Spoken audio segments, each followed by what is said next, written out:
5 তারিখ আজকে খুলল। আমরা এর আগেই যে কজ লিস্ট সেটা আমরা দেখে নিয়েছি, যে তার যে মামলাগুলো, তার যে সহযোগী মাননীয় বিচারপতি, তিনি কারোকে সঙ্গে নিয়ে বসে সেই মামলাগুলো শুনবে, অর্থাৎ তিনি আবার আগামীকাল বসবে। এখন যেটা আমরা বলেছি, আমাদের মামলাটা তো পার্টহার্ট, মাননীয় সঞ্জয় কারোল এবং মাননীয় প্রশান্ত কুমার মিশ্র একসঙ্গে একটা স্পেশাল বেঞ্চের মাধ্যমে বিধানসভা নির্বাচনে এবার আর জানুয়ারি মাসে দিলেন না, তাহলে উনি কী করবেন? এপ্রিল মাস থেকে বা মার্চ মাস থেকে এফেক্ট দেবে। ফেব্রুয়ারি মাসে ঘোষণা করবে আর মার্চ মাস থেকে এফেক্ট দেবে, এটা আমরা নিশ্চিত, এটা দিতেই হবে।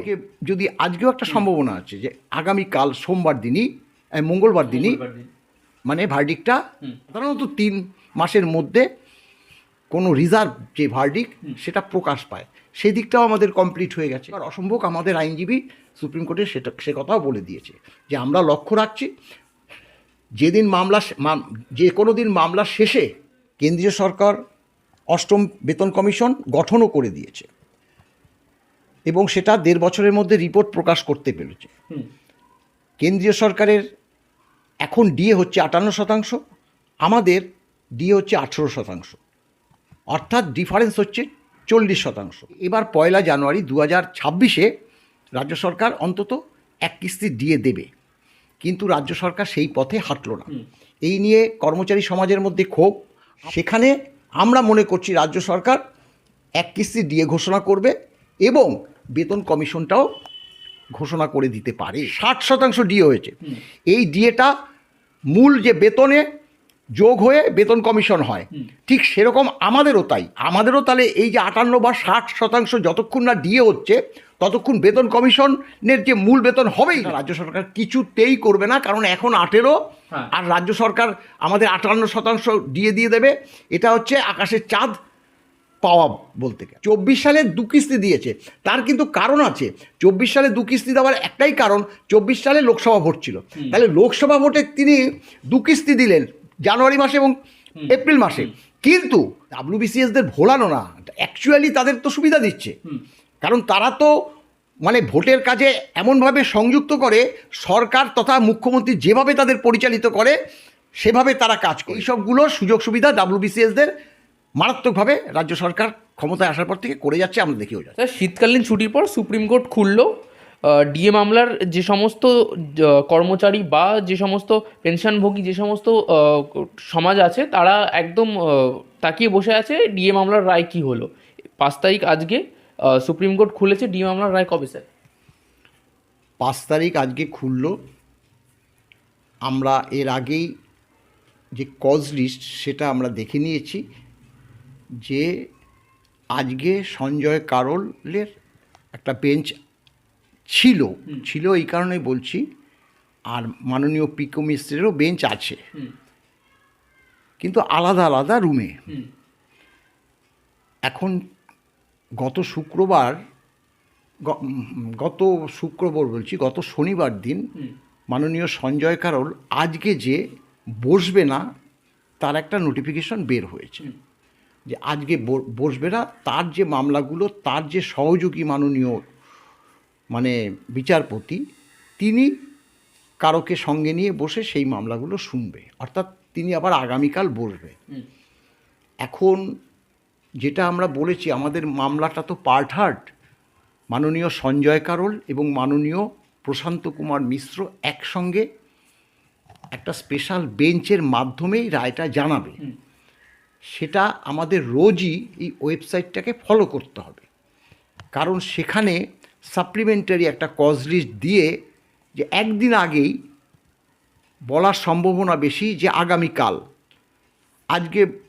আজকেও একটা সম্ভাবনা আছে যে আগামীকাল সোমবার দিনই, মঙ্গলবার দিনই ভার্ডিক্টটা প্রকাশ পাবে, বা আবার বুধবার দিন প্রকাশ পেতে পারে। বেশ আমাদের একদম রোজ ওয়েবসাইটের দিকে তাকিয়ে থাকতে হবে যে ভার্ডিক্টটা কবে বেরোবে এবং সেটা পাবলিশড হলো কি না। এখন আমরা তো আশা করছি, তো সেই অক্টোবর মাসের শেষ সপ্তাহ থেকেই আশা করছি, পুরো নভেম্বর গেল, ডিসেম্বরও 2 সপ্তাহ চলে গেল, হ্যাঁ, কিন্তু এখনও তার কোনো সুরাহা আমরা এখনও দেখতে পাচ্ছি না। এখন আমরা মনে করছি, সকলেই মনে করছে যে এবার যে জানুয়ারি মাসের মধ্যেই হয়তো প্রকাশ পাবে। আবার তো জানুয়ারি মাসেও ছুটি আছে, হ্যাঁ, বেশ কিছুদিন লাস্টের দিকে। এখন আমরা অধীর আগ্রহে তাকিয়ে আছি সর্বোচ্চ আদালতের দিকে। এবং এটা আরেকটা বিষয় যে সাধারণত 3 মাসের মধ্যে কোনো রিজার্ভ যে ভার্ডিক্ট সেটা প্রকাশ পায়, সেই দিকটাও আমাদের কমপ্লিট হয়ে গেছে এই পর্যন্ত। এর থেকে আমরা বেশি কথা কিন্তু কর্মচারী সমাজ বা অবসরপ্রাপ্ত কর্মচারী সমাজের কাছে তুলে ধরতে পারছি না, কারণ এটা সর্বোচ্চ আদালত। তারা কি করবে তাদের উপরেই আমাদের নির্ভর করতে হবে। এমনকি কেউই জানতে পারে না, আগে 2 দিন আগে যে জানবে যে অমুক তারিখে ভার্ডিক্টটা বেরোবে, সেটা অসম্ভব, এক প্রকার অসম্ভব। আমাদের আইনজীবী সুপ্রিম কোর্টে সে কথাও বলে দিয়েছে যে আমরা লক্ষ্য রাখছি, যেদিন যে কোনো দিন মামলা শেষে এটা মানে ওই ওয়েবসাইটগুলো বেরোয়, কার কোথায় মামলা আছে না আছে, কজ লিস্টগুলো বেরোয়, সেগুলো আমরাও লক্ষ্য করছি, আপনারাও লক্ষ্য করবেন। এর উপরই নির্ভর করতে হবে কবে ভার্ডিক্টটা বেরোয়। এই স্যার বর্তমানে পঞ্চম বেতন কমিশন চলছে রাজ্যে এবং কেন্দ্রে। 6ষ্ঠ বেতন কমিশন। স্যার বর্তমানে রাজ্যে 6ষ্ঠ বেতন কমিশন চলছে, কেন্দ্রে 8ম বেতন কমিশন চলছে, 7ম বেতন কমিশন চলছে, এবং আপনাদের যে মামলা সেটা 5ম বেতন কমিশনের উপর ভিত্তি করে। এর পরবর্তীতে রাজ্য এই এর পরের যে পে কমিশন সেই অনুযায়ী কবে দিয়ে দেবে বলে মনে হয়?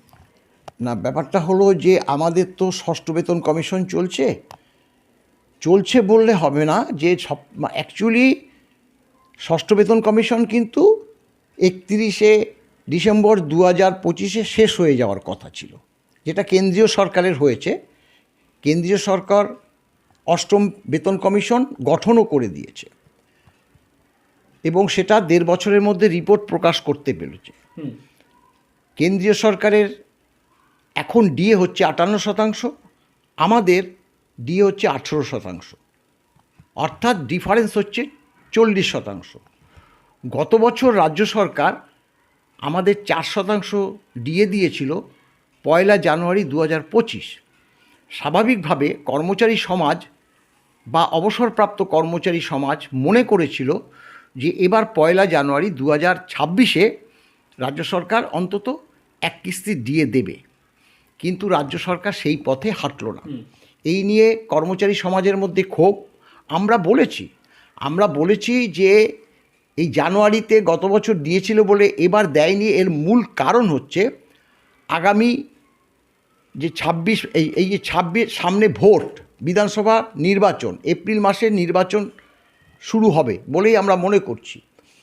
সেক্ষেত্রে রাজ্য সরকার এবার যে বাজেট, ফেব্রুয়ারি মাসের কোনো একটা দিন বাজেট হবে, 1 ফেব্রুয়ারি সেন্ট্রাল গভর্নমেন্টের বাজেট হয়ে যাওয়ার পর দিন 7-এর মধ্যেই সাধারণত হয়।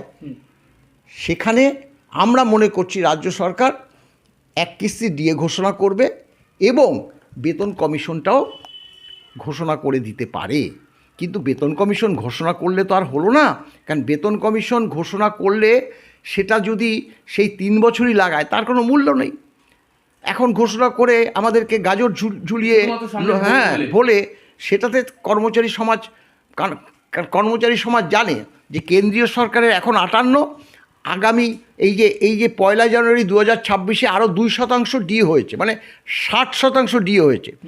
এই ডিএটা মূল যে বেতনে যোগ হয়ে বেতন কমিশন হয়, ঠিক সেরকম আমাদেরও তাহলে এই যে 58 বা 60% যতক্ষণ না ডিএ হচ্ছে ততক্ষণ বেতন কমিশনের যে মূল বেতন হবেই না। তাহলে যদি ফেব্রুয়ারি মাসে বাজেট পরবর্তী যদি বেতন কমিশন গঠনও করে দেয় তার কোনো মূল্য নেই, কারণ তাহলে তাকে সেই যে 58 বা 60% যেটা সেন্ট্রাল গভর্নমেন্টের শেষ হবে সেই শতাংশ দিয়ে তারপরে বেতন কমিশন গঠন করতে হবে। তাহলে পরবর্তী সময়ে তার এফেক্টটা, তার মূল্যটা আমরা পাবো। কিন্তু সেটা রাজ্য সরকার কিছুতেই করবে না, কারণ এখন 18 আর রাজ্য সরকার আমাদের 58% দিয়ে দেবে। এটা হচ্ছে আকাশের চাঁদ পাওয়া বলতে গেলে। কিন্তু সত্যি কথা বলতে কি 1 জানুয়ারি 2026-এ রাজ্য সরকার কিন্তু 1 কিস্তি দিয়ে দিতে পারত। কেন পারত বললাম, কারণ 1 জানুয়ারি দিল 1 কিস্তি, এপ্রিলেও 1 কিস্তি দিল, সেটাই করা উচিত ছিল। কারণ এর উদাহরণ কিন্তু রাজ্য সরকারের 24 সালে আছে। 24 সালে 1 জানুয়ারি 1 কিস্তি দিয়েছে, আবার এপ্রিলে 1 কিস্তি দিয়েছে, 24 সালে 2 কিস্তি দিয়েছে। তার কিন্তু কারণ আছে। 24 সালে 2 কিস্তি দেওয়ার একটাই কারণ, 24 সালে লোকসভা ভোট ছিল। তাহলে লোকসভা ভোটে তিনি 2 কিস্তি দিলেন, জানুয়ারি মাসে এবং এপ্রিল মাসে। কিন্তু এই বিধানসভা নির্বাচনে এবার আর জানুয়ারি মাসে দিলেন না। তাহলে উনি কী করবেন? এপ্রিল মাস থেকে বা মার্চ মাস থেকে এফেক্ট দেবে। ফেব্রুয়ারি মাসে ঘোষণা করবে আর মার্চ মাস থেকে এফেক্ট দেবে। এটা আমরা নিশ্চিত, এটা দিতেই হবে। আর যদি না দেয়, তার মূল্য তো চোকাতে হবেই। রাজ্য সরকারি কর্মচারীরা যে ভোটের কাজে যায়, তখন তারা বুঝে নেবে। মানে ভোটের আগে ভাগে নিজেরটা বুঝতে পারলেই হলো। হ্যাঁ, ওই আইএস অফিসার যেমন ডাব্লিউবিসিএস অফিসারদের তিনি চিঠি দিয়ে একটু ভোলানোর চেষ্টা করেছেন, তেমনই এটা ভোলানোর চেষ্টা করবেন না। ডাব্লিউবিসিএসদের ভোলানো না, অ্যাকচুয়ালি তাদের তো সুবিধা দিচ্ছে। কারণ তারা তো মানে ভোটের কাজে এমনভাবে সংযুক্ত করে, সরকার তথা মুখ্যমন্ত্রী যেভাবে তাদের পরিচালিত করে সেভাবে তারা কাজ করে। তাতে মানে ভোট যদি কারচুপি করে সরকারকে জিতাবার পজিশন থাকে, সেটাও তারা করে দেয়। ভোটে কারচুপিটা করে ডাব্লিউবিসিএস অফিসার অধিকাংশ, সবাই তো নিশ্চয়ই বলবো না, অধিকাংশই এই রাজ্য সরকারকে সাহায্য করে ডাব্লিউবিসিএস অফিসার। তার জন্য তার বিনিময়ে তারা 2টো ইনক্রিমেন্ট অ্যাডভান্স পায়। তারা 15 মাসের জায়গায় 15 বছরের জায়গায় 14 বছর প্রমোশনের ক্ষেত্রে করে দেয়। এই সবগুলোর সুযোগ সুবিধা ডাব্লিউবিসিএসদের মারাত্মকভাবে রাজ্য সরকার ক্ষমতায় আসার পর থেকে করে যাচ্ছে, আমরা দেখেও যাচ্ছি।